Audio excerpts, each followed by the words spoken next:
لا حول ولا قوة إلا بالله العلي العظيم.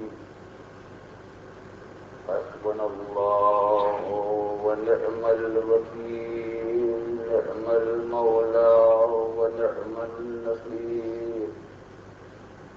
أعوذ بالله السميع العليم من الشيطان اللعين الرجيم.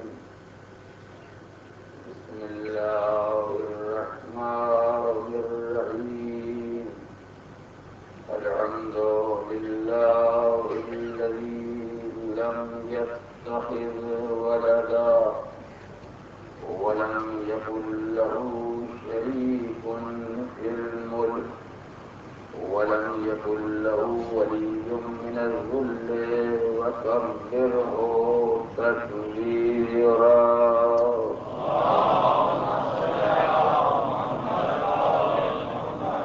والصلاة والسلام والتحية والإكرام على الرسول النبي الأمي الذي أرسله بالحق بشيرا ونذيرا وداعيا إلى الله بإذنه وسراجا منيرا.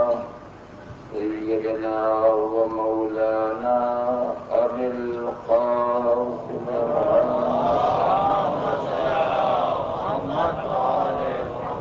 وعلى أهل بيته الطيبين الطاهرين الغر الميامين المعصومين الذين أذهب الله عنهم الرجس وطهرهم تطهيرا.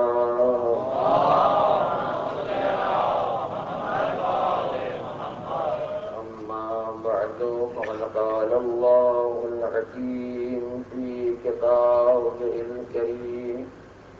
بسم الله الرحمن الرحيم.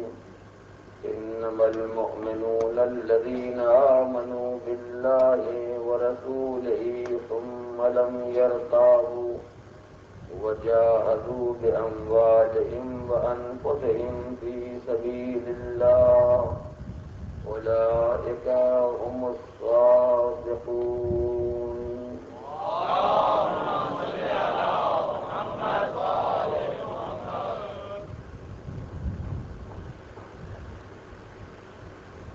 زندگی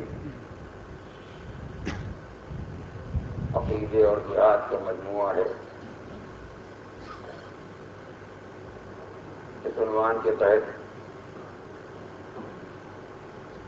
جو سلسلہ بیان آپ کے سامنے پیش کیا جا رہا تھا، یہ اس کی 8ویں کڑی ہے، جس کا تعلق ہے جہاد نفس سے. اور یہ انسانی زندگی کے مجاہدات میں سب سے عظیم تر جہاد ہے، جس کا نام ہے جہاد نفس.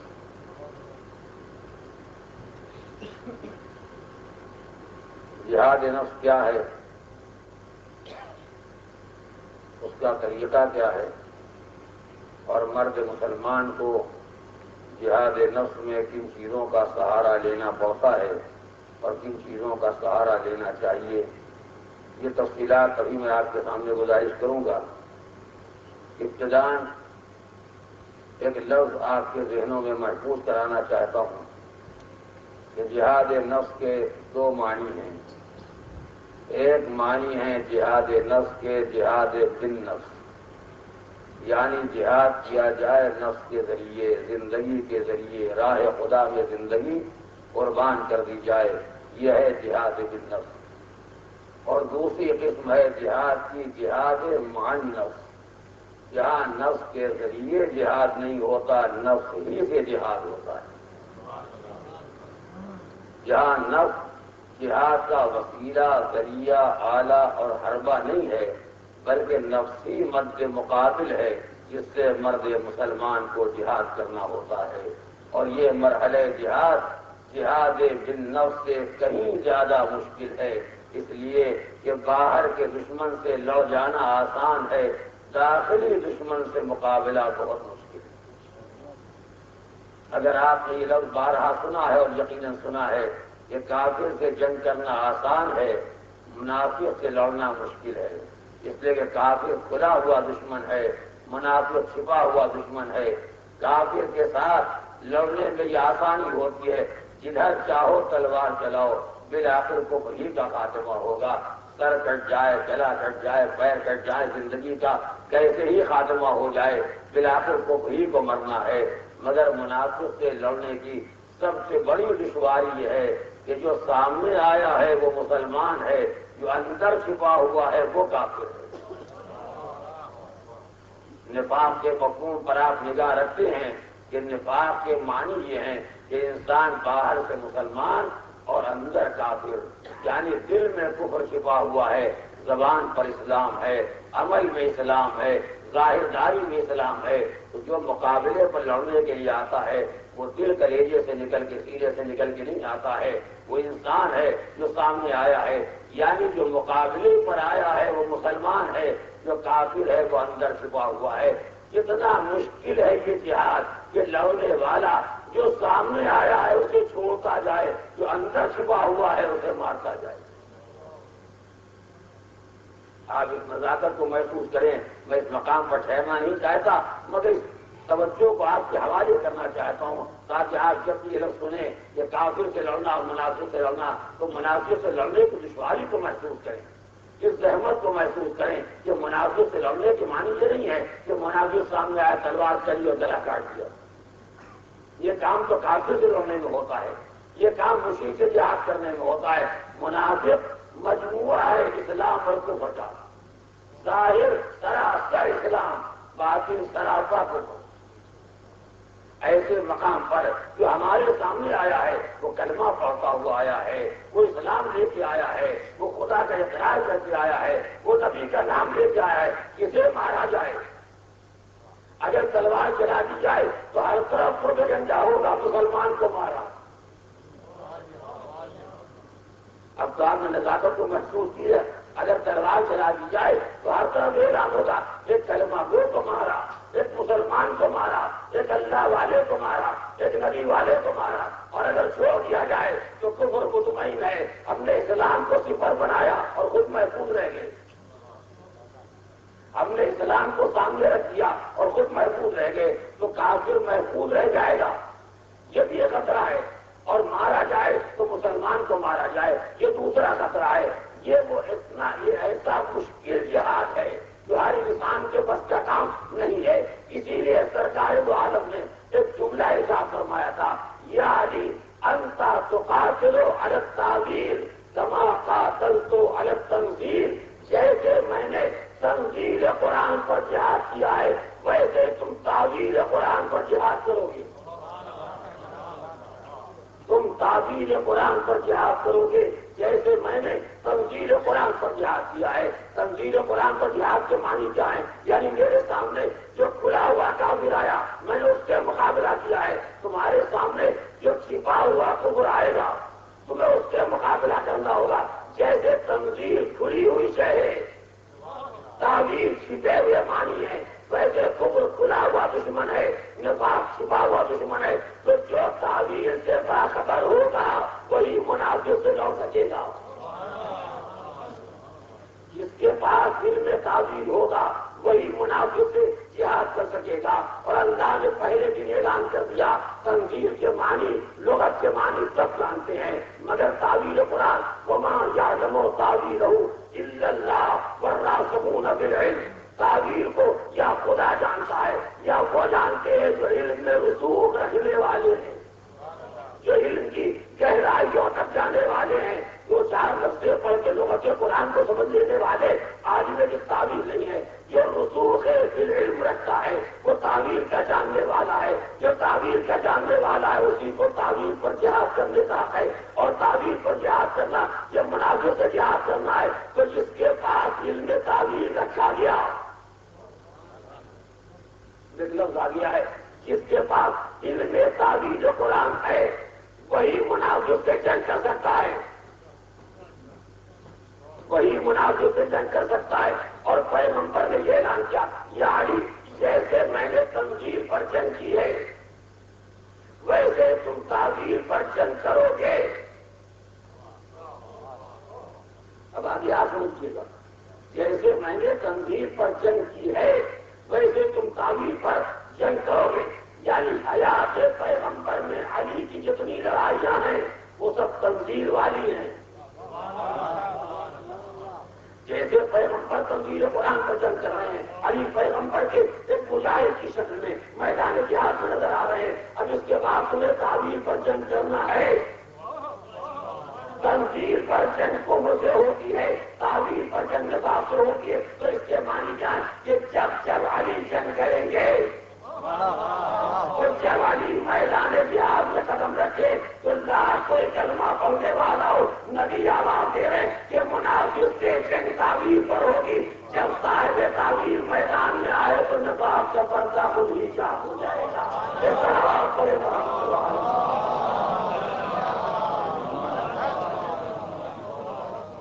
یہ بات میں انشاءاللہ جہاد اس طرح کے سلسلے میں گزارش کروں گا. بعض مورخین نے ایک فکرہ نقل کیا ہے کہ ایک مرتبہ اسلام کے سب سے بڑے سپاہی مجسم چل رہا ہے. اسلام کے سب سے بڑے سپاہی مجسم چل رہا ہے. انہوں نے علی کے سامنے یہ پیش کر کہ کچھ لوگوں کا خیال یہ ہے کہ سب سے بڑے بہادر آپ ہیں اور کچھ لوگوں کا خیال یہ ہے کہ حقیقی فقیر سب سے بڑا بہادر میں ہوں. تو کیوں لوگوں کو غلط فہمی میں رکھا جائے؟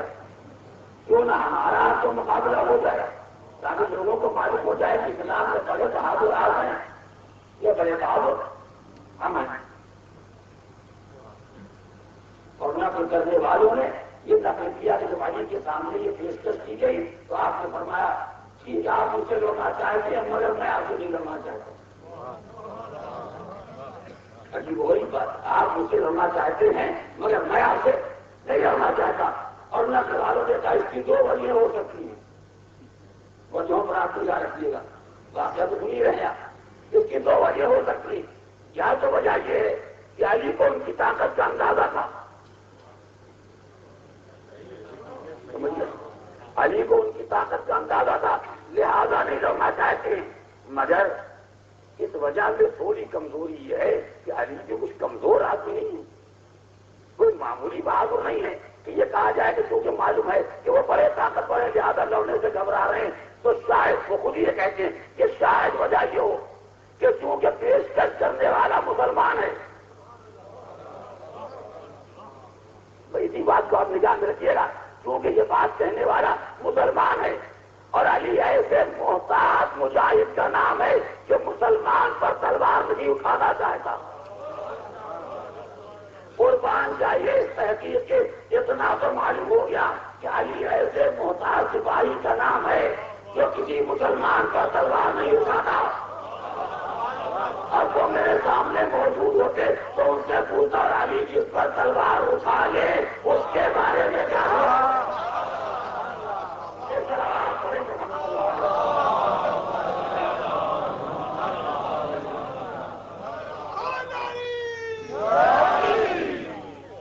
ایک مرحلہ ہے جہاں کی جان قربانی کی جاتی ہے اور ایک مرحلہ ہے جہاں کے مان جہاں انسان کو اپنے نفس سے لڑنا ہوتا ہے اپنے نفس سے مقابلہ کرنا ہوتا ہے. یا آج کی اصطلاح میں کہا جائے یہ تو جہاد ہیں یہ تو مقابلے ہیں. ایک خارجی مقابلہ ہے اور ایک داخلی مقابلہ ہے. اور یہ میں بڑی احتیاط سے بات کرنا چاہتا ہوں مگر چاہتا ہوں کہ آپ اسے محسوس کریں. یہ دو لڑائیاں جو انسان کی زندگی میں چل رہی ہے یہ خارجی لڑائی ہے کہ جہاں قید سے لڑنا ہے جان کو سہارا بنانا ہے زندگی کو قربان کرنا ہے. اور ایک لڑائی ہے جو انسان کے اندر ہو رہی ہے. ایک طرف انسان ایک طرف اس کا نفس ایک طرف مجاہد ایک طرف اس کے خواہشات. یہ داخلی لڑائی ہے جو برابر جاری رہتی ہے. لیکن جو بات مجھے سمجھانا ہے اپنے بچوں کو وہ یہ ہے کہ یہ دو لڑائیاں الگ الگ نہیں ہیں اگرچہ میدان الگ الگ ہیں. جہاد بالنفس مد مقابل سے ہوتا ہے اور جہاد مع النفس خود اپنی ذات سے ہوتا ہے. مگر یہ تو الگ الگ لڑائیاں نہیں ہیں، یہ تو الگ میدان نہیں ہے، بلکہ در حقیقت جہاد بالنفس کی بنیاد کی ہے جہاد مع النفس۔ تھوڑی دیر آپ اپنے ذہنوں کو میرے ساتھ رکھیں گے، یہ میدان کی لڑائی اس کی بنیاد ہے اپنے نفس کی لڑائی۔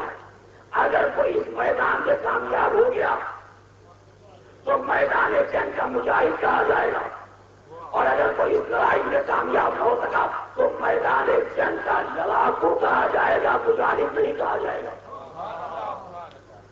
کیوں؟ اس لیے کہ جو میدان جنگ میں آنے والے ہیں ان کے بھی دو محرکات ہوتے ہیں، دو اسباب ہوتے ہیں۔ کوئی میدان جنگ میں آیا ہے مال غنیمت کے لیے، توجہ کریں گے، میں جلدی جلدی مراحل شروع کرنا چاہتا ہوں، اس سے آگے بہت سی باتیں گزارش کرنا ہے۔ کوئی میدان جنگ میں آیا مال غنیمت کے لیے، اس کے معنی کیا ہوئے کہ اگر دشمن کو مار بھی لیا تو خارجی جہاد میں جیتا اور داخلی جہاد میں ہارا۔ کیوں؟ اس لیے کہ جہاد مال کے لیے نہیں ہوتا، جہاد فی سبیل اللہ ہوتا ہے، راہ خدا میں ہوتا ہے۔ تو یہ اپنے نفس سے ہار کے میدان میں آیا، یہ اپنے نفس سے شکست کھا کے میدان میں آیا، تو یہ دشمن کا گلا کاٹ دے، لیکن داخلی جنگ میں ہارا ہوا ہے۔ مجھے اپنا ہی جملہ یاد آ گیا، میں نے کراچی میں میڈیکل کالج میں یوم حسین میں تقریر کرتے ہوئے یہ جملہ کہا تھا کہ میرے بچوں، میرے عزیزوں، تم ڈاکٹر ہو گئے ہو یا ہونے والے ہو، مگر ایک بات کا خیال رکھنا کہ جتنے مریض تمہارے سامنے آئے تم سب کا علاج کر کے ٹھیک کر لو گے، انہیں صحت مند بنا دو گے، تمہیں بہترین ڈاکٹر کہا جائے گا، بہترین طبیب کہا جائے گا۔ لیکن اگر تمہارے خود نفس کی بیماری برقرار رہ گئی تو دنیا تمہیں بہترین طبیب کہے گی، اسلام تمہیں بدترین بیمار کہے گا۔ اس لیے اسلام کی نگاہ الگ ہے اور اہل دنیا کی نگاہ الگ ہے۔ ہو سکتا ہے وہ تم کو بہترین ڈاکٹر کہیں مگر اسلام تم کو بدترین مریض کہے گا۔ اور میں نے جملہ وہاں کہا تھا، آپ کو بھی سنانا چاہتا ہوں لیکن آپ کے ذہن بیٹھنے نہ پائیں۔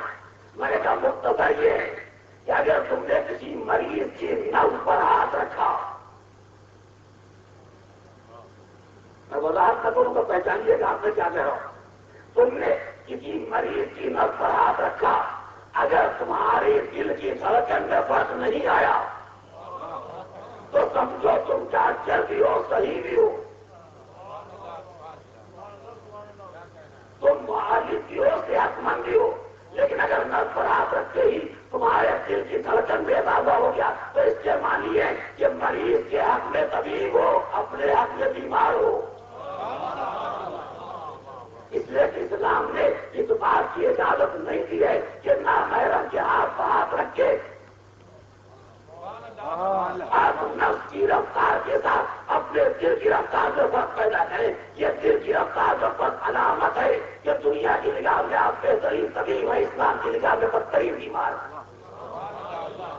تو میدان جنگ میں گلا کاٹ دینا ہنر نہیں ہے، ان اسباب و محرکات پر نگاہ رکھنا ہے جو میدان جنگ میں جا رہے ہیں۔ اگر انسان نام پر بننے کے لیے آیا ہے تو میدان کا فاتح نفس کا شکست خوردہ، اگر انسان مال غنیمت کے لیے آیا ہے تو میدان کا فاتح نفس کا ہارا ہوا، اگر انسان ملک و مال پر قبضہ کرنے کے لیے آیا ہے تو میدان کا فاتح اعظم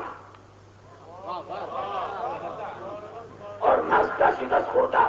جتنے دنیاوی اسباب ہیں، اگر کوئی سبب میدان جنگ تک لے آیا تو اس کے معنی ہے کہ انسان کا دشمن کا گلا کاٹ کے یہ میدان کا مجاہد کہا جائے گا، میدان کا فاتح کہا جائے گا، مگر نفس کی لڑائی میں بدترین شکست خوردہ انسان ہے۔ تو اس کے معنی کیا ہوئے کہ میدان کا جہاد واقعی جہاد ہے جب انسان پہلے اپنے نفس سے لڑ لے، اپنے نفس کے مقابلے میں کامیاب ہو جائے۔ نفس کہے چلو مال غنیمت ملے گا، انسان کہے نہیں فی سبیل اللہ، نفس کہے چلو نام ہو جائے گا، مسلمان کہے نہیں فی سبیل اللہ، نفس کہے چلو ملک پر قبضہ ہو جائے گا، اسلام آواز دے نہیں فی سبیل اللہ۔ جب یہ سارے جذبے ہٹ جائے تو گلا کاٹنے کی قیمت ہے، یہ زمین کو دھیان رکھیے گا۔ جب یہ سارے اسباب الگ ہو جائیں تو گلا کاٹنے کی قیمت ہے، ورنہ گلا کاٹ دینا یہ ہلاک جنگ کی لڑائی ہے، اسلام کا جہاد نہیں ہے۔ یہ ہٹلر کے حملے ہیں، اسلام کی پتہ نہیں ہے۔ جب تک انسان اپنے نفس سے جہاد نہ کر لے، بھائی یہی منظر میں نے دیکھا کہ اسلام کا مجاہد جب اکیلا میدان میں آیا تو 3 کام ایک ساتھ کیے۔ سمجھو گا ویرو، جب میدان میں تنہا قدم رکھا تو 3 کام ایک ساتھ کیے۔ دشمن کا گلا کاٹا، مگر گلا کاٹنے سے پہلے سینے پر سوار ہوا۔ جب ظالم نے دعا پہ ڈانٹ دیکھا تو سینے سے اتر گیا۔ پوچھنے والوں نے پوچھا یہ دشمن کا قبضہ کرنے کے بعد آج کیوں گئے؟ اس لیے کہ ایسی کی ادبی تھی جس پر غصہ آتا ہے، اور جب غصہ آ جائے گا تو جو گلا غصے کے تحت کاٹا جائے گا اس کا نام جہاد نہیں ہوگا۔ سمجھو گے؟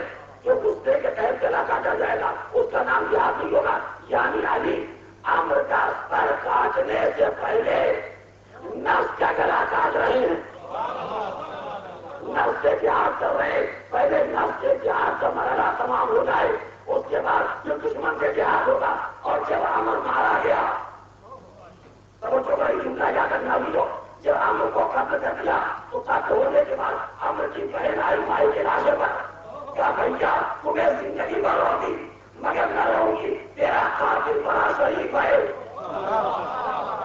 تیرا قاتل بڑا شریف ہے کہ تمہیں مارا مگر تمہارے سامان کو لوٹا نہیں، تمہیں مارا مگر تمہارے سامان کو لوٹا نہیں، تمہارے لباس کو نہیں لے جا، زرا کو نہیں لے جا، اتنی 3 چیزیں مگر اسے نہیں لوٹا۔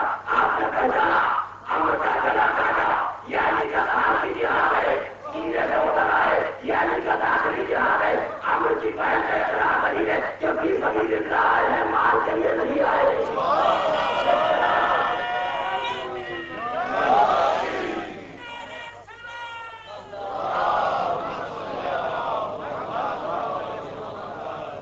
دشمن کا اعتراف ہے کہ علی راہ خدا کی جہاد کرنے کے لیے آئے ہیں، مال کے لیے نہیں آئے، ورنہ اتنی قیمتی ذرا کو کوئی چھوڑا نہیں کرتا۔ اور یہ میں نہیں آپ نہیں کہتے، لیکن مسلمان معرخ عقیدت میں کہتا ہے یہ بات تو عمر کی بہن نے کہی، اور اس کے اشعار تاریخ میں محفوظ ہیں۔ تو پہلا مرحلہ ہے جہاد مع النفس، اس کے بعد ہے جہاد بالنفس۔ پہلے انسان نفس سے لڑ لے، اس کے بعد میدان میں قدم رکھے اور اپنی جان کو قربان کرنے کا حوصلہ پیدا کرے۔ جب تک جہاد مع النفس میں کامیاب نہ ہو جائے، جہاد بالنفس کی کوئی قیمت نہیں ہے، کوئی اہمیت نہیں ہے۔ اسی فرق کو میں آپ کے سامنے واضح کرنا چاہتا تھا تاکہ میں اپنے مزید سلسلے بیان کو بلا کسی زحمت کے آپ پر واضح کر سکوں۔ تو اتنا یاد رکھیے گا کہ پہلے اپنے نفس سے لڑنا ہے، اس کے بعد پھر کسی خارجی دشمن سے مقابلہ کرنا ہے۔ اور نفس سے لڑنا بڑا مشکل کام ہے، اس لیے کہ دشمن سے تو خالی ایک میدان میں مقابلہ ہوتا ہے۔ سوچ چلے دشمن سے تو فقط ایک میدان میں مقابلہ ہوتا ہے۔ جب کبھی میدان جنگ ہوگا، جب کبھی تلوار چلے گی، جب کبھی جان کی بازی لگانا پڑے گی تو دیکھا جائے گا۔ مگر یہ داخلی جہاد یہ صبح سے شام تک جاری رہتا ہے۔ میں ایک بات کہنے جا رہا ہوں، خدا کرے آپ کو ذہنوں تک میری بات منتقل ہو جائے اور آپ اس لفظ کے معنی پہچانیں جو صبح شام ہم آپ کو گھراتے رہتے ہیں۔ یہ جہاد نفس سے، یہ لڑائی داخلی یہ صبح سے شام تک جاری رہتی ہے۔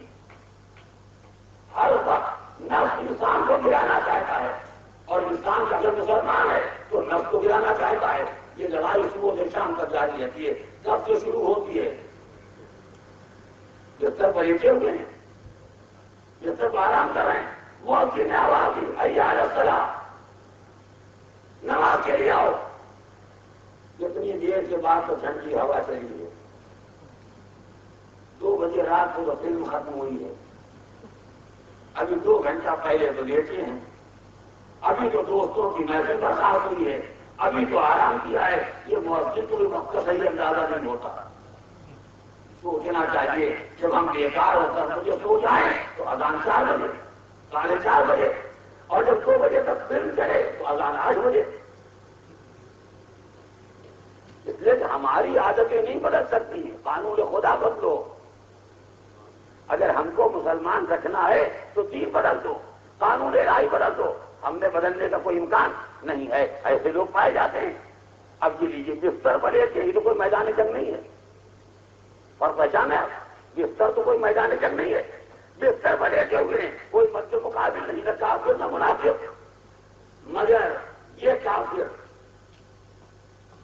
جو اندر چھپا ہوا ہے یہ کہتا سو آرام کرو اور دیر میں لیتے ہو، ابھی دفتر بھی جانا ہے، اگر وہاں ہوں گے درخواست کر لیے جاؤ گے تنخواہ کر جائے گی، نماز نہ پڑھو گا کیا ہوگا، خالی جاننا بھی تو ملے گا۔ اگر دفتر میں جا کے ان کے پاس ناراض ہو جائے گا، ارباب کل کے پیدا آج کے ارباب، اور کیا ارباب ناراض ہو جائے گا، وہ ناراض نہ ہونے پائے، نماز نہ پڑھو گے تو کیا ہوگا، خالی رب الارباب ہی تو ناراض ہوگا۔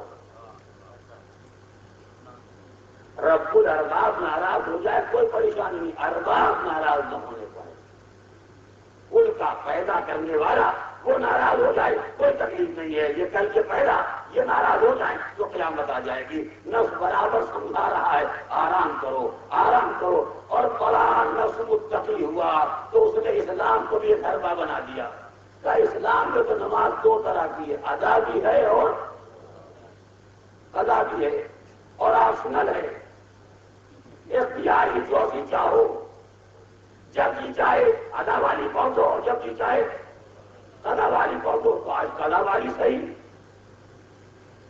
ایسا تقویٰ سمجھایا، ایسا نیا اسلام پیش کیا کہ نئے مسلمان نے نیا اسلام جب یہ قبول کیا تب بات تو ٹھیک ہے، اختیاری ہے، یہ والی نے صحیح وہ والی صحیح، نہ ادا والی قضا والی، کون ان بیچارے کو سمجھائے اسلام میں نماز کا قضا کر دینا حرام ہے، قضا کر دینا لفظ نہ بھول جائیے گا، اگر قضا ہو جائے تو قضا ادا کرنا حرام نہیں، وہ واجب ہے،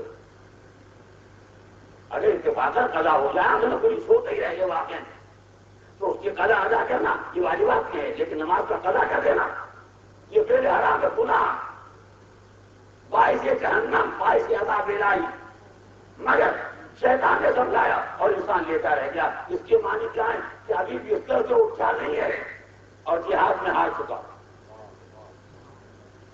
لیکن کیا سخت مارکا ہے، جہاں کوئی دشمن سامنے نہیں ہے، نہ کافر نہ مشرک نہ منافق، اور وہاں بھی انسان سے نفس کا جھگڑا ہو رہا ہے اور انسان اس نفس کی لڑائی میں ہار گیا، روز آیا تو ہارا، حج آیا تو ہارا، زکات آیا تو مسئلہ آیا تو ہارا، خروج کا دن آیا تو ہارا، کتنے مارکے ہیں کہ کیا انسان نفس کی لڑائی میں ہار جاتا ہے، اس لیے یہ مارکا وہ 24 گھنٹے چلتا رہتا ہے، اپنے گھر میں بڑے متقی ہیں، دوست کے گھر میں گئے وہاں نامناسب فلم چل رہی ہے، کہتے خیر الحمدللہ جب اپنے گھر میں تو نہیں چلاتے، اب یہاں موقع مل گیا ہے تو دیکھ لینے میں کیا مذائقہ ہے، یہ سمجھے ہم دوست یہاں گئے ہیں، نہیں دوست کیا نہیں گیا، آپ میدان جہاد میں گئے ہیں، دوست سے لڑنے نہیں گئے مگر میدان جہاد میں گئے، جہاں نفس اور شریعت کا مقابلہ ہو رہا ہے، نفس آواز دیتا ہے منہ سے تو کیا مذائقہ ہے، شریعت آواز دیتی خبردار جو حرام ہے وہ تمہارے گھر میں بھی حرام ہے اور دوست کے گھر میں حرام ہے، تمہارا کام دوست کے ساتھ شریک جرم ہو جانا نہیں ہے، تمہارا کام دوست کو جرم سے روک دینا، اگر مسلمان ہو تو مسلمان کو جرم سے روکو، برائی سے روکو، برائی میں شامل ہو جانا یہ تمہارا کام نہیں ہے، انسان بہت گیا یعنی نفس کی جنگ میں ہار گیا، کتنی مثالیں ہیں، میں اگر مثالوں کا ذکر کروں تو شاید بھی 2-4 دن تک یہ سلسلہ برقرار رہے گا، میں تو چاہا تھا کہ 2-4 حساس مقامات آپ کے سامنے گزارش کروں تاکہ جن کو یہ غرہ ہے، یہ غرور ہے، ہم تو بے نفس بندے اللہ کے ہیں، ان کو بھی اندازہ ہو جائے کہ کہاں کہاں نفس کے بندے ہیں، بے نفس اللہ کے بندے نہیں ہیں، نفس کے بندے ہیں، اور نفس کے جہاد میں ہمیشہ ہارنے والے ہیں، وہ جو کیا ہے یہ تو میں نے بہت عام بات کہی، اب جو خاص نقطہ کرنے والا تھا اسے پہچانیے کیونکہ میں اس کی وضاحت نہیں کر سکتا، ہمارے یہاں یہ خاص طرح کی تہذیب معین ہے، وہ چاہے غلط صحیح مگر اس کا لحاظ رکھنا بہرحال آداب معاشرے میں شامل ہے، لہذا میں اس تہذیب کو نگاہ میں رکھتے ہوئے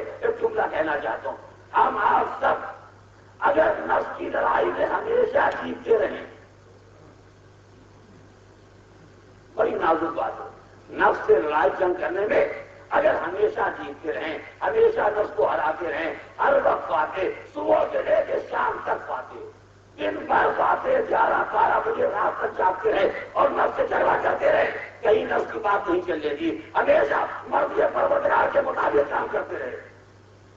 ہم سمجھے ہم نے میدان کو جیت لیا، لیکن عزیزوں اس وقت کیا کریں جب بیداری تمام ہوئی؟ سوچیے میں کیا کہہ رہا ہوں۔ جب بیداری تمام ہوئی اور انسان سو گیا، اس کے بعد انسان سو گیا ہے، نفس نہیں سویا۔ سوچیے میں کیا کہہ رہا ہوں۔ آپ سو گئے ہیں مگر نفس نہیں سویا، خواہشات نہیں سوئے، جذبات نہیں سوئے، حساسیت کا فرق نہیں آیا، سب بیدار ہیں، خالی یہ سو رہا ہے۔ نتیجہ کیا ہوا کہ جب خواہشات اور نفس کو موقع مل گیا،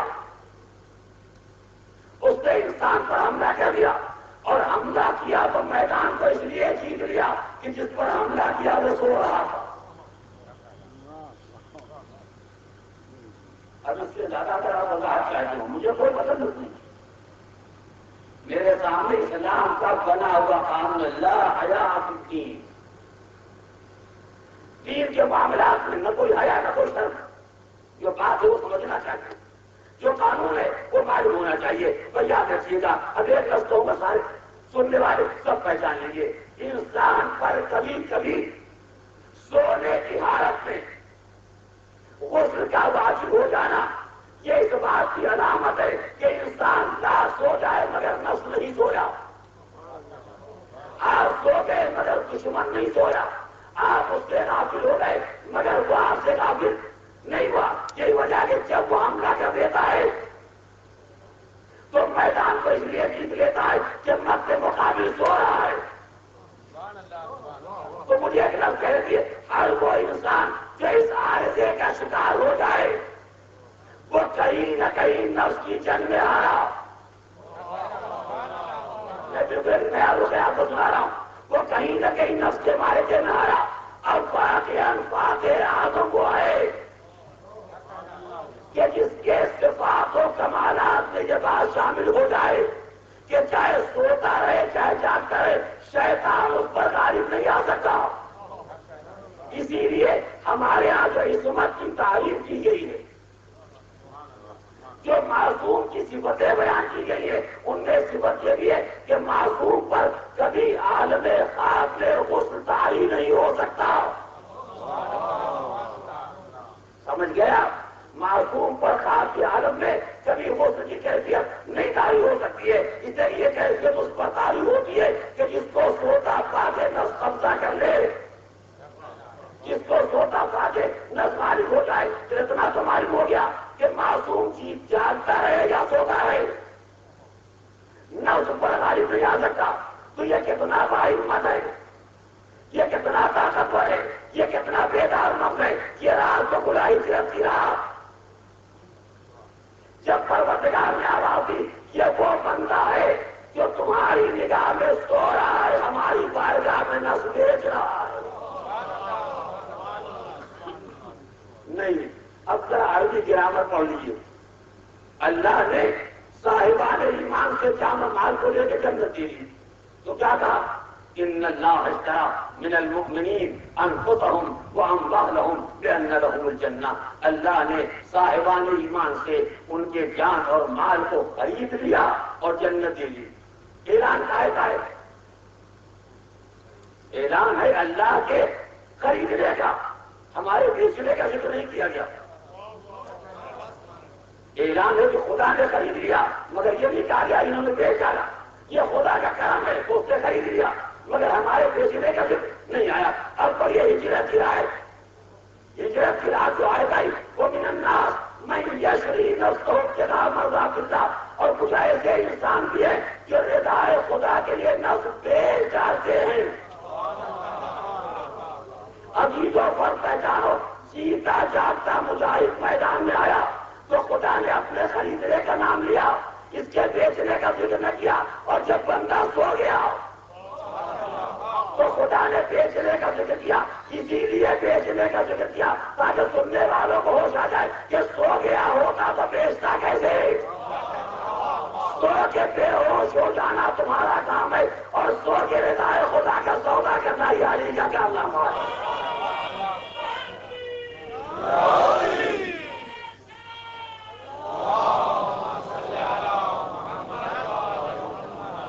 معصوم جہاد نفس کے ہر مرحلے میں کامیاب ہے۔ کوئی منزل ایسی نہیں ہے جو خواہش اس پر غالب آ جائے، نفس پر غالب آ جائے، جذبات غالب آ جائے، چاہے میدان ہو، چاہے گھر ہو، چاہے محفل ہو، رنگ ہو، بد ہو، کوئی جگہ ہو، وہ ہمیشہ اپنے نفس کے مقابلے میں غالب رہتا ہے۔ اور یہاں پر بات کو مکمل کرنے کے لیے اس وقت میں آخری بات اس سلسلے کی کہنا چاہتا ہوں، اور شاید یہی راز ہے کہ ہر وہ نفس جو انسان سے لڑ کے انسان کو راستے سے ہٹا دے، وہ نفس سے بشر بننے کے لائق تو ہے۔ لیکن ہمارے نفس کو حال کیا ہے کہ نفس ہم سے لوٹا رہتا ہے، کبھی ہم نے اس کو دبا لیا، کبھی اس نے ہم کو دبا لیا۔ لہٰذا ہمارا نفس ہے ہمارا نفس، آپ کا نفس ہے آپ کا نفس، یہ سب ہے نفس بشر۔ اس لیے یہ سب بہکانے والے ہیں، یہ سب گمراہ کرنے والے ہیں، یہ سب کر کے راستے سے ہٹانے والے۔ تو یاد رکھیے گا، ہر وہ نفس جو انسان کو راستے سے ہٹانے والا ہو اسے نفس بشر کہا جاتا ہے۔ اس سے زیادہ یہ نفس اونچا نہیں ہو سکتا۔ اگر کسی کا نفس اتنا بلند و بالا ہو جائے کہ اس کے جذبات مذہب بن جائیں، اس کے خواہشات مذہب بن جائیں، اس کے ارادے مذہب بن جائیں، تو اب یہ نفس بشر نہ کہا جائے گا۔ یہی وہ نفس ہوگا جو ہجرت میں سامنے آئے گا تو نفس اللہ ہو جائے گا، مباہلے میں آئے گا تو نفس پیغمبر ہو جائے گا۔ اس طرح محمد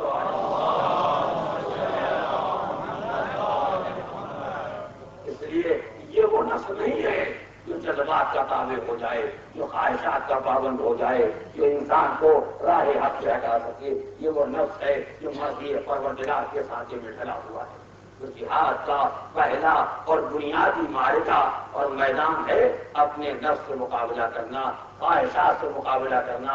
یہ مقابلہ بڑا سخت ہے، اس لیے یہ داخلی لڑائی ہے، اور داخلی لڑائی میں اس کا سپورٹر بہت بڑا ہے۔ آج تو یہ بات سمجھنے میں شاید کسی کو زحمت نہیں کہ سب سے بڑا لڑنے والا، طاقت والا، قوت والا وہ ہے جس کا مددگار سب سے بڑا ہو۔ وہ گھر کے کھانے کو نہیں ہے، لیکن اگر پڑھے لکھے کہ ہم آپ کے ساتھ ہیں، اب نہ پوچھیے گردن جو اونچی ہوئی تو گرتی ہی نہیں۔ گردن اب کیا نہیں ہو گئی تو سیدھی نہیں ہوتی، کیوں؟ اس لیے کہ بڑا سپورٹر موجود ہے، بڑا مددگار پوری دنیا کا مزاج ہے، یہ ہر انسان کا مزاج ہے، چاہے خود کوئی طاقت نہ رکھتا ہو، کوئی صلاحیت نہ رکھتا ہو، لیکن اگر بڑا مددگار مل جائے تو انسان اٹل جاتا ہے، انسان میں غرور پیدا ہو جاتا ہے۔ آپ ہم کو نہ دیکھیے ہم کیا ہیں، ہمارے پیچھے طاقتیں دیکھ لیے، ہمارے پیچھے قوتیں دیکھیے، کتنی بڑی بڑی طاقتیں ہیں۔ تو نفس کی آواز دے رہا ہے، اے فرزند آدم، مجھ سے مقابلہ کرے گا، تیرے پیچھے کون ہے؟ ایک بات کہہ رہا ہوں، خدا کرے آپ کے ذہنوں تک منتقل ہو جائے۔ نفس کی آواز دے رہا ہے، فرزند آدم، انسان تو مجھ سے مقابلہ کرے گا، تیرے ساتھ کون ہے؟ کوئی نہیں، میرے ساتھ من شر الوسواس الخناس الذی یوسوس فی صدور الناس من الجنۃ والناس۔ میرے ساتھ وسواس ہے، خناس ہے، شیطان ہے، انسانی شیطان ہے، جناتی شیطان ہے، اور سب کا کام ہے دلوں میں وسوسہ پیدا کرنا۔ یہ وسوسہ پیدا کرنے کا کام شیاطین انس بھی انجام دے رہے ہیں، شیاطین جن بھی انجام دے رہے ہیں۔ اتنے سپورٹر میرے پیچھے لگے ہوئے ہیں، انسانی شیطان بھی اور جناتی شیطان بھی، دونوں لگے ہوئے ہیں۔ کچھ وسوسے یہ پیدا کرتے ہیں، کچھ وہ پیدا کرتے ہیں، کچھ یہ سہارا دیتے ہیں، کچھ وہ سہارا دیتے ہیں۔ اب تک تو ہم بزرگوں سے یہی سنتے رہے کہ انسان کو شیطان گمراہ کرتا ہے، لیکن سورہ ناس تو پڑھتے ہیں آپ، قرآن مجید کا آخری سورہ ہے، اس سے تو میں انتشار ہوا، سب یہی کہتے رہے ہم نے چاہے جائیں، شیطان ہم کو گمراہ کر دیتا ہے، ہم گمراہ ہو جاتے ہیں۔ شیطان نے خبردار مجھ پر الزام رکھنا، تمہیں تو میرے مقابلے میں یاد کیا گیا ہے، من الجنت والناس، دو طرح کے شیطان، جنات میں اور انسان میں. تو اگر انسان بیچارہ ہوتا تو اس کے مقابلے میں ذکر کیسے آتا؟ یہ بھی اپنا کاروبار کر رہے ہیں، وہ بھی اپنا کاروبار کر رہا ہے. یہ اور بات ہے کہ کاروبار ایک ہے، اس معنی کو پہچانیے گا. کاروبار ایک ہے، لہٰذا دونوں ایک کہے جاتے ہیں، لیکن ہاتھ میں لائے ہوئے جو تم کرو کہ بھائی میں یہ کر رہا ہوں. یہ چھوٹے بڑے شیطان، چھوٹا بڑا میں نے کیوں کہا؟ لیکن انسان چھوٹا شیطان ہے اور جس کو ابلیس کہا جاتا ہے وہ بڑا شیطان ہے. چھوٹے بڑے شیطان ہیں تو دو، یہ چھوٹے بڑے شیطان ہیں تو دو، مگر دونوں کا آپس میں معاہدہ ہے. جو تم کرو گے وہی میں کروں گا، جو میں کروں گا تم سپورٹ کرنا، تم میری مدد کرنا، ہے یا نہیں ہے؟ یہ دونوں مل کر انسان سے مقابلہ کر رہے ہیں. ایک بیچارہ انسان ہے، کس سے لڑے؟ ایک بیچارہ فرزند آدم ہے، کس سے مقابلہ کرے؟ کبھی بڑا شیطان صبح پیدا کرتا ہے، کبھی چھوٹے شیطان صبح پیدا کرتے ہیں، کبھی یہ وسوسہ پیدا کرتا ہے، کبھی وہ وسوسہ پیدا کرتا ہے. اب جو ان دونوں سے لڑ کے کامیاب ہو جائے، جو ان دونوں سے لڑ کے کامیاب ہو جائے وہی اسلام میں مجاہد کہے جانے کے قابل ہے. اب دور نہ جائیے، جملہ کہوں گا، پروردگار اتنے بڑے شیطان کو پیچھے لگا دیا، اتنا بڑا شیطان ہمارے پیچھے لگ گیا، جو فی صدور الناس، ہمارے پیچھے لگ گیا. کتنا بڑا شیطان ہے.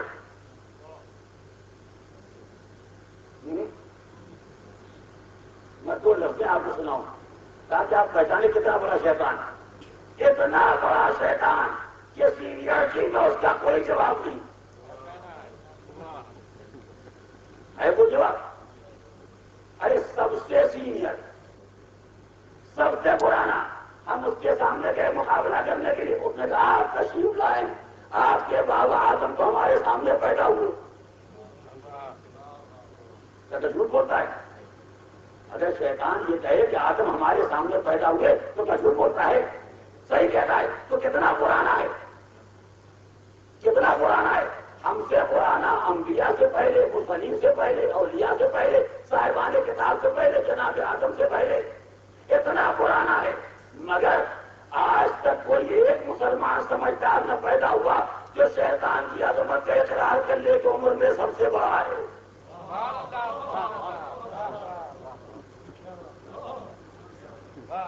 ارے کوئی تو ایسا صاحب ایمان پیدا ہو، کوئی تو ایسا سمجھدار پیدا ہو جو کہ یہ چھوٹے چھوٹے بچے،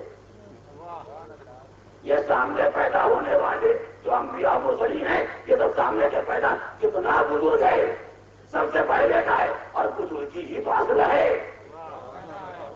سامنے پیدا ہونے والوں کی کوئی قیمت نہیں ہے. دیکھو عمر میں کون بڑا ہے، تو بابا تیرا جس دن تم عمر کی بڑائی کو معیار بنا دینا، مجھے بھی اطلاع کر دینا،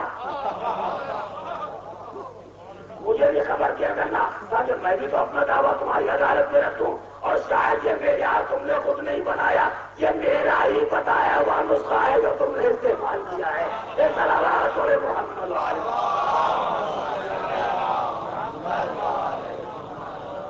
اتنا پرانا، اتنا طاقتور، جس کو دیکھیے، جس کو دیکھیے، جہاں جائیے ہر جگہ سب شیطانی کو رونا رو رہے ہیں. شیطان اگر پاکستان میں ہو تو ہندوستان میں نہ ہو، اگر ہندوستان میں تو پاکستان میں ہو، لندن میں ہو تو امریکہ میں نہ ہو، امریکہ لندن میں ہو. ارے دونوں جگہ، امریکہ میں روس ہوئی،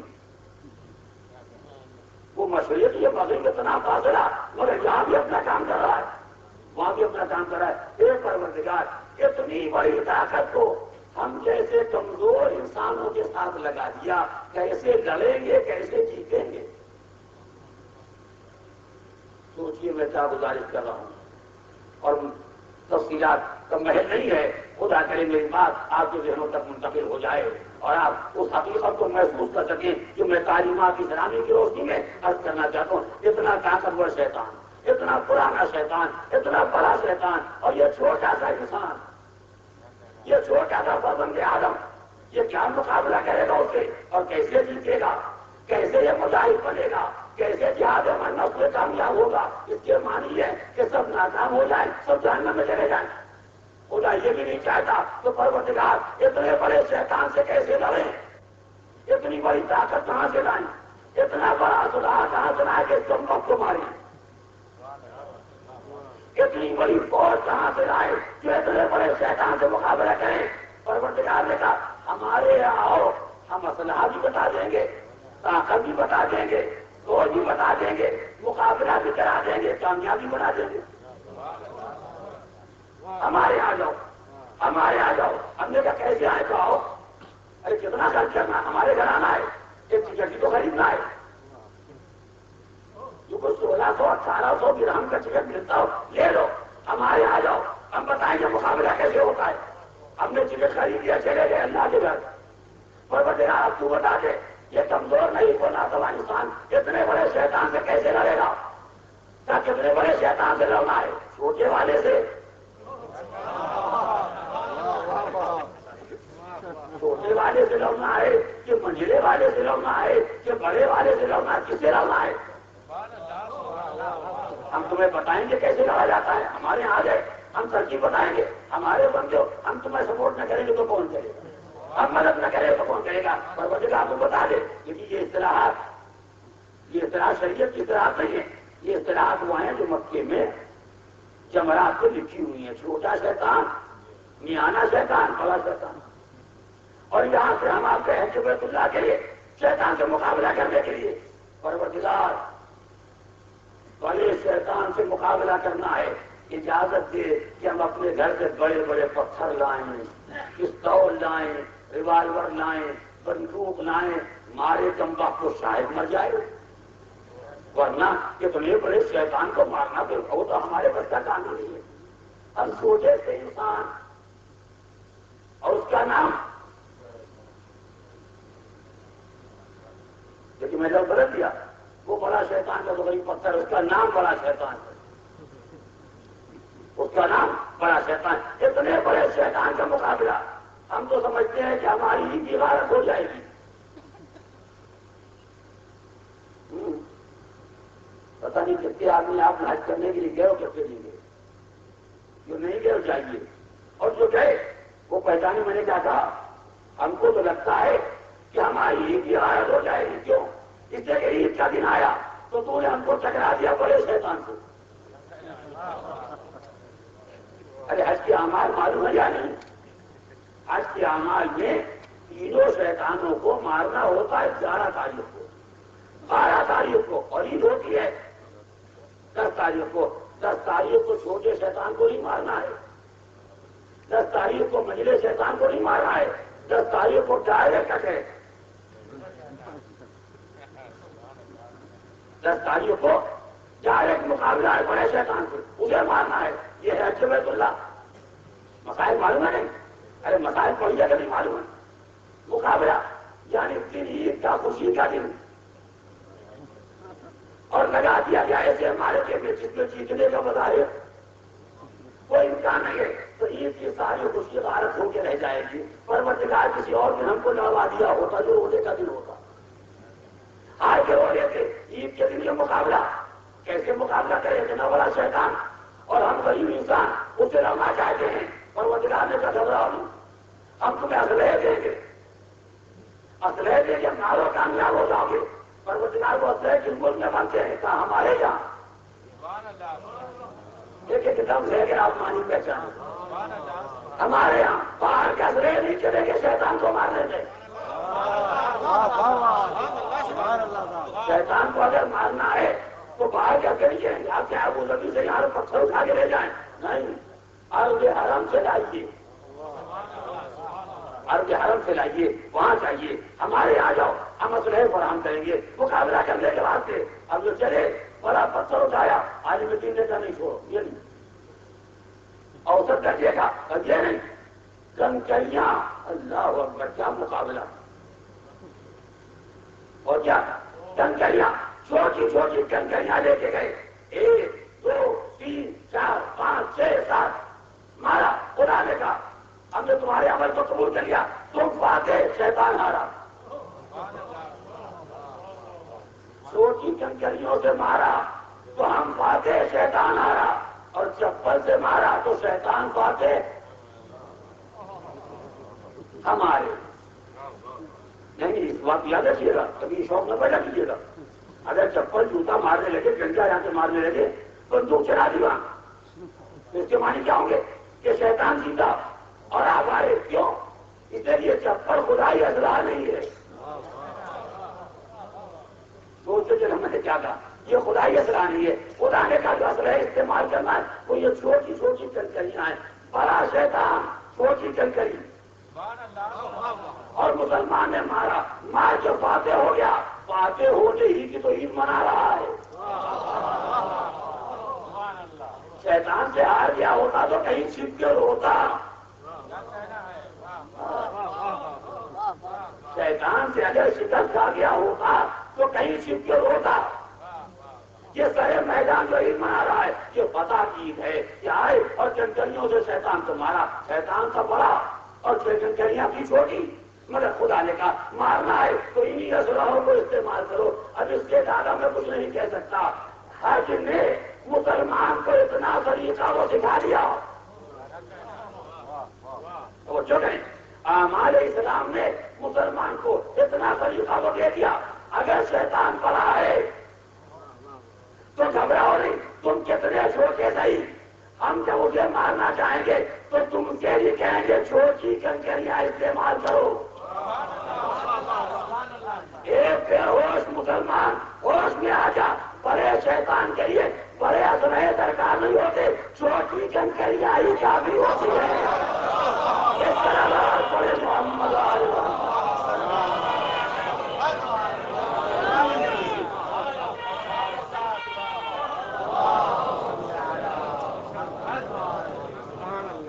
تو میرا تو یہ چاہا کہ میں جمعرات کے پاس کھڑے ہو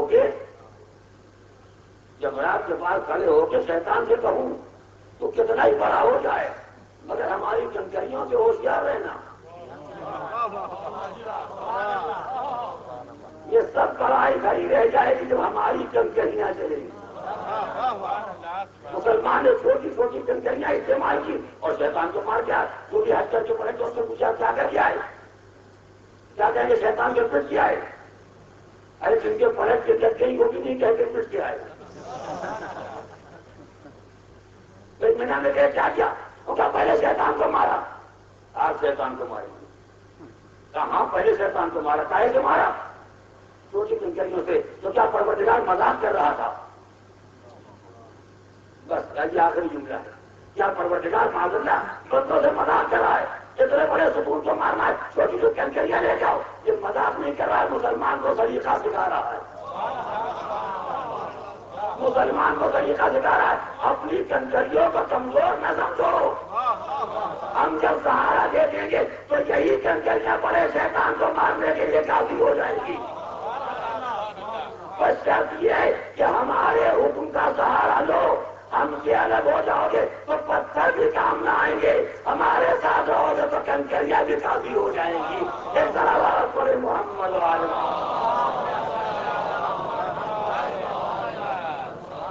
اور اگر تمہیں یقین نہ آئے، اگر تمہیں یقین نہیں آتا تو ہم نے تمہارے لیے منظر پہلے سے محفوظ کر دیا. اب پہنچے ہو جائیں، میں زیادہ ٹھہر نہیں آتا ہوں، بات تمام کر چکا. اگر تمہیں یقین نہیں آتا تو ہم نے منظر پہلے سے برآمد کر دیا. جب بڑے بڑے ہاتھی والے آئے، جب بڑے بڑے اصحاب فیل آئے تو ہم اصحاب فیل سے بڑے ہاتھی بھی پیدا کر سکتے جو خدا تو ہم ہی ہیں. یہ ابراہ جو ہاتھی لے کے آیا تھا، سنا نہیں آپ نے؟ نہیں سنا تو قرآن پڑھ لی. الم تر کیف فعل ربک باصحاب الفیل. کیا نہیں دیکھا تم نے اللہ نے اصحاب فیل کے ساتھ کیا برتاؤ کیا، کیا ان کا حاصل ہوا ہے؟ اتنے بڑے بڑے ہاتھی لے کے آئے. تو میں کبھی کبھی یہ کہا کرتا ہوں یہ ابراہ جو ہاتھی لے کے آئے تھے لوہے کے تھے، لکڑی کے تھے، پلاسٹک کے تھے، مصنوعی کسی کارخانے کے ڈھلے ہوئے تھے؟ نہیں، اصلی ہاتھی ہیں. اصلی ہاتھی کون پیدا کرتا ہے؟ اللہ ہی تو پیدا کرتا ہے. تو وہ خدا بھی اتنے بڑے بڑے ہاتھی پیدا کر سکتا تھا جو ابراہ آدم 8 فٹ اونچے. وہی خدا عبد المطلب کو 16 فٹ اونچے ہاتھی پیدا کر کے دے دیتا. عبد المطلب کیوں مقابلہ کرو؟ ایک ایک ہاتھی کو ایسے کھا جاتا جیسے عصائے موسیٰ اشترے کو کھا گیا. کوئی بڑا کام تھا. تو جو خدا کل عصائے موسیٰ کو اتنا بڑا اژدہا بنا سکتا ہے کہ ساری رسیوں کو میں جادو کر کے نکل جائے، وہ خدا کیا اتنا بڑا ہاتھی نہیں بنا سکتا تھا؟ کیا بڑا کہ سارے ہاتھیوں کو نکل جائے؟ مگر خدا نے اتنے بڑے ہاتھیوں کے مقابلے میں چھوٹا سا پرندہ، چھوٹا سا پرندہ ابابیل، اور اس کے ہاتھ کی چھوٹی سی کنکری، تم جا کے مارو پروردگار، لوگ کہیں گے کیا مذاق ہو رہا ہے، اتنے بڑے ہاتھی کو مارنے کے لیے اتنی بڑی چڑیا اور اس کے ہاتھ میں کنکری، یہ اچھا نہیں لگتا ہے، تو علی کل شیء قدیر ہے، مقابلے پر تو بڑی طاقت لے آؤ، بڑے ہاتھی لاتا جو خدائی لشکر کہا جائے، خدائی طاقت کہا جائے۔ پروردگار نے کہا مجھے نہ سمجھاؤ، میں بڑے ہاتھی پیدا کر کے اسے مار سکتا تھا، مگر جو بڑی طاقت سے مار جاتا ہے وہ بڑی عزت کہا جاتا ہے۔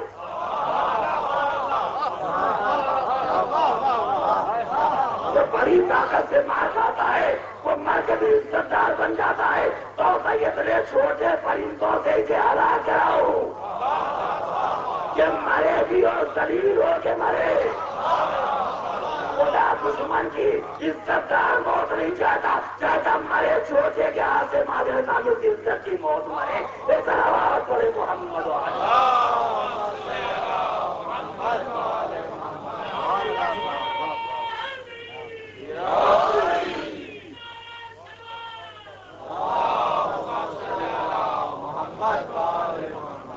یہ رمیے جمعرات سبق ہے ہمارے لیے، ہمیشہ شیطان سے مقابلے کے لیے تیار رہو۔ کنکریاں ہیں تو انہیں سے مقابلہ کرو، مگر مقابلے کا حوصلہ رکھو۔ ایسا نہ ہو کہ یہاں تو چلے حج بیت اللہ کرنے کے لیے بڑا جوش رہا، مسجد سجرہ میں بڑا جوش رہا، طواف میں بڑا جوش رہا، سعی میں، اور جیسے جا کے جمرے کے پتھر کو دیکھا بہت لمبا ستون، کہا بھائی ہم آپ سے لڑنے کے لائق نہیں، آئیے ہم آپ شروع کر لیں۔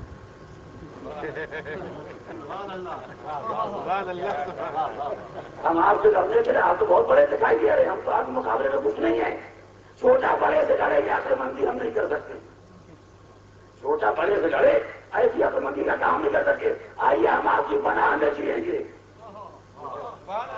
یہیں بستر لگا دیں گے آپ کے گھر کے سامنے اور آپ سے کوئی جھگڑا نہیں کریں گے۔ بتائیے اگر میں ایسا جا کے اعلان کر دوں تو کوئی مجھے حاجی صاحب کہے گا؟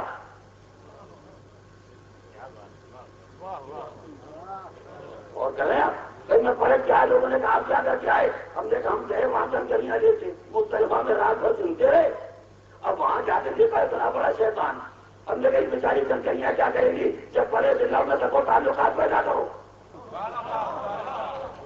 زیادہ ہم نے کہا بھائی صاحب آپ سے لوٹنے کے لائق نہیں ہے، ہم تو آپ ہی کے در پر بستر لگائے دیتے، آپ کی پناہ میں ہم زندہ رہیں گے، آپ بڑے ہم چھوٹے۔ لوگوں نے کہا خدا سمجھے آپ کو حاجی صاحب کہا جائے گا، آپ کو اچھا کہا جائے گا، کیا شیطان سے تعلقات کیا پیدا کیے حاجی صاحب نہ رہے، شیطان کی پناہ میں لے کے آ گئے کہ حاجی صاحب نہ رہے، پھر حاجی صاحب کب بنے گے؟ جب شیطان سے پناہ نہ مانگو، شیطان سے مقابلہ کرو۔ اس طرح پورے محمد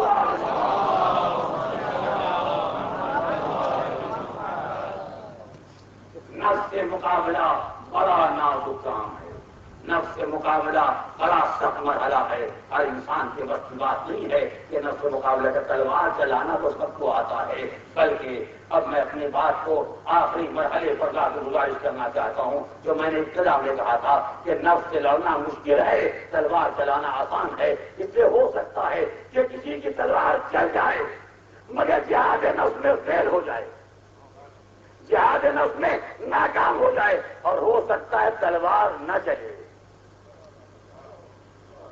مگر جہاد نفس کا سب سے بڑا مجاہد ہو، نفس سے مقابلہ کرنے میں سب سے بڑا مجاہد ہو، چاہے میدان میں تلوار نہ چلے، کمزور کی تلوار نہ چلے، یہ جہاد نہیں ہے، حیدر کرار کے شیر کی تلوار نہ چلے، یہ جہاد۔ مرضی مولا کا اتنا خیال رہے کہ اگر فرما دیں تلوار نہیں مشکوزہ، جنگ نہیں، بچوں کے لیے پانی کا انتظام۔ تو پھر اس کے بعد یہ خیال نہیں آتا کہ لوگ مجھے کیا کہیں گے، لوگ میرے بارے میں کیا سوچیں گے۔ میں حیدر کرار کا لال ہوں، میں فاتح خیبر کا بیٹا ہوں، میری رگوں میں علی کا خون ہے۔ میں اگر نہ لڑوں گا تو دنیا میں کون لڑے گا؟ میں تلوار نہ چلاؤں گا تو تلوار کے جوہر کون سے جائے گا؟ نہیں، اگر مرضی مولا یہی ہے کہ تلوار نہ چلے، بچوں کے لیے پانی کا انتظام کیا جائے، تو در خیمہ پر آ کے آواز دیتے ہیں سکینہ میری لال سکینہ بیٹی ذرا مشکیزہ لے آؤ۔ چچا مشکیزہ کیوں مانگ رہے ہیں؟ کہا مولا نے حکم دیا ہے کہ میں پیاسے بچوں کے لیے پانی کا انتظام کروں، لاؤ مشکیزہ لاؤ۔ میں جاتا ہوں فرات سے بچوں کے لیے پانی لانے کے لیے۔ اللہ تلوار کا نہ اٹھنا اور مشکیزہ لے کے پانی لانے کی ذمہ داری لے کے میدان میں جانا، یا باپ کا وہ جہاد معنف ہے جس کی مثال تاریخ میں کہیں نظر نہیں آتی۔ میں ایک منظر آپ کو یاد دلاؤں تو آپ کو اس جہاد کی قدر و قیمت کا اندازہ ہوگا۔ بس ارباب عطا میں آ گیا آخری منزل تک، اور انشاءاللہ آپ بہت مصاب ہوں گے۔ آپ جانتے ہیں کہ میں نے روز اوپر سے یہ طریقہ کار قرار دیا ہے۔ یوں تو کربلا میں سب عاشور ہی کے دن شہید ہوئے ہیں، نہ کوئی 5 محرم کو نہ کوئی 7 محرم کو، سب عاشور کے دن شہید ہوئے ہیں۔ مگر تذکروں کے لیے تاریخیں بانٹ دی گئی، تو میں نے تاریخوں میں یہ انتظام رکھا ہے کہ جس ترتیب سے راہ خدا میں شہید ہوتے رہے اسی ترتیب سے میں نے تذکرے کو بھی اختیار کیا ہے۔ اسی لیے میں کم سن مجاہد کا تذکرہ عاشور کی راحت کرتا ہوں کہ وہ حسین کی راہ میں قربان ہونے والا آخری سپاہی تھا جس کو حسین میدان میں لے کے آئے تھے۔ اور آج کی رات ماہ محرم کی 8ویں رات، یہ رات ذکر عباس سے بڑی مناسبت رکھتی ہے۔ یہ رات عباس کے تذکرے سے بڑی مناسبت رکھتی ہے، اس لیے کہ آج سارا دن کربلا میں ایسا گزرا ہے کہ ہر خیمے سے ایک ہی آواز آ رہی تھی، العطش العطش، آئے پیاس آئے پیاس۔ میرے دن سننے والوں کو مسائل کے کربلا کی ترتیب صحیح نہیں ہے، ان کی یاد دہانی کے لیے دوسری محرم کو فرزند رسول آئیے کو بلا اور آپ کے کنارے خیمے نصب کیے گئے۔ تیسری محرم کو لشکر یزید کا سربراہ آیا اور اس نے یہ اعلان کر دیا کہ خیام حسینی فرات کے کنارے سے ہٹا لی جائیں، خیمے ہٹ گئے۔ 5ویں محرم کو فرات پر پہرے بچھا دیے گئے، 4000 تیر انداز اور آپ کے کار پر بچا دیے گئے تاکہ حسین کے خیموں میں پانی نہ جانے پائے۔ جو پانی کے چند قطرے خیال حسینی میں رہ گئے تھے، 5 محرم اور 6 محرم میں اتنا فاصلہ ہو گیا کہ 7ویں آتے آتے خیموں میں احتیاط ہو گیا۔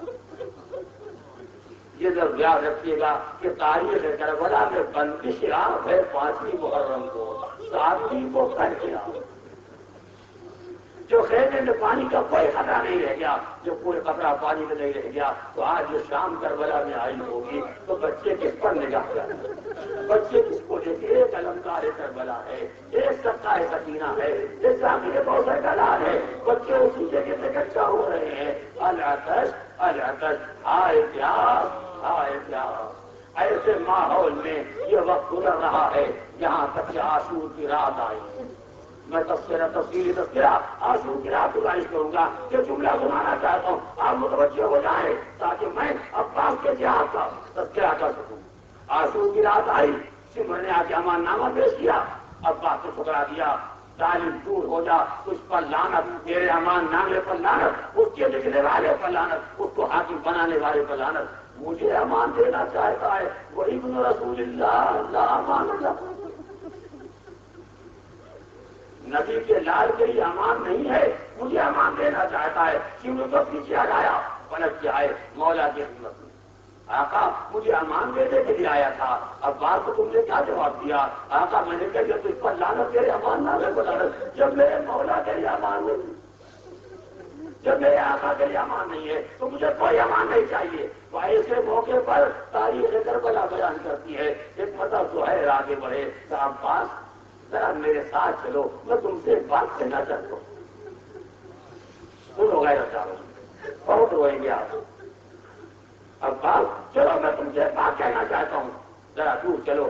الگ گئے اور جانے کے بعد عباس میں تمہیں ایک واقعہ یاد دلانا چاہتا ہوں. تمہاری پیدائش سے پہلے کا واقعہ ہے کہ تمہارے بابا نے اپنے بھائی عقیل سے کہا تھا کہ بھیا کسی بہادر خاندان کی عورت کا پتہ بتاؤ جس سے میں عرض کروں اور اس کے بہادر شیر بچے پیدا ہوں جو کربلا میں میرے حسین کے کام آئے، جو راہ خدا میں قربان ہو جائیں. یہ عباس جس دن کے یاد کو مہیا کیا گیا تھا وہ دن آ گیا ہے. تو تاریخ کربلا کہتی ہے یہ سننا تھا کہ علمدار نے ایک متوار کرائی تھی.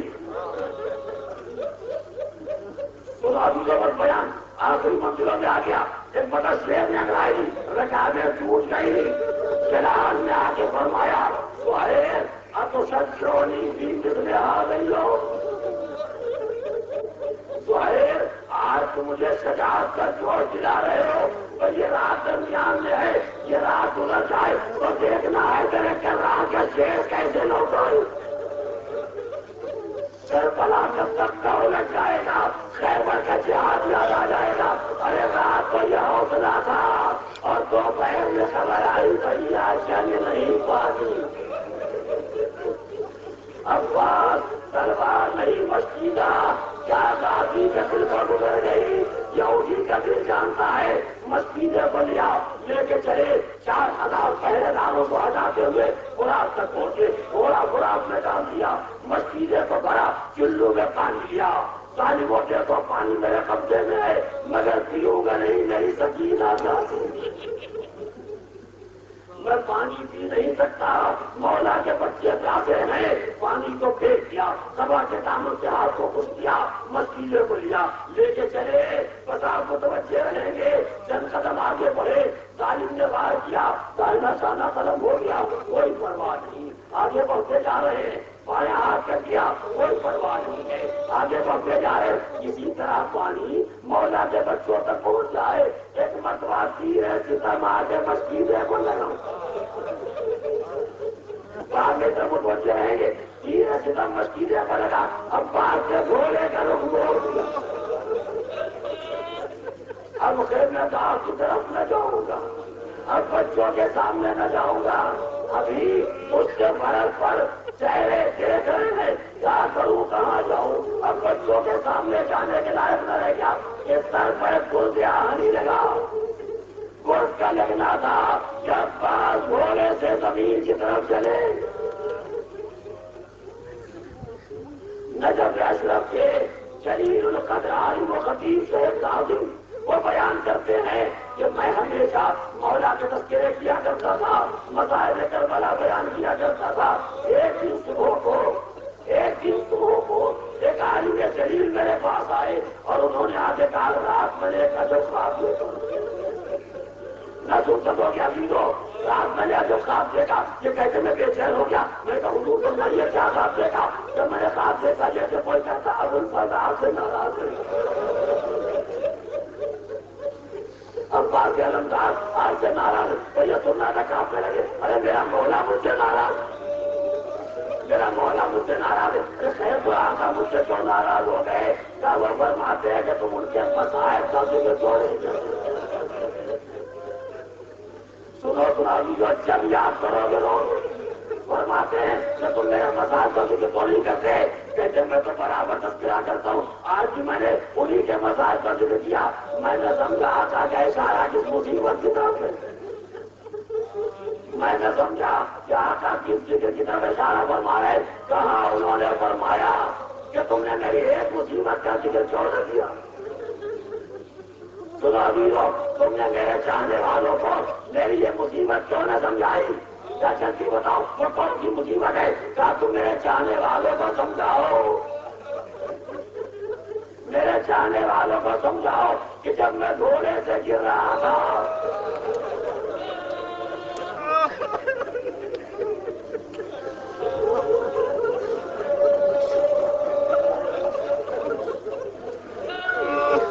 میرے چاہنے والوں کو میرا درد سمجھاؤ.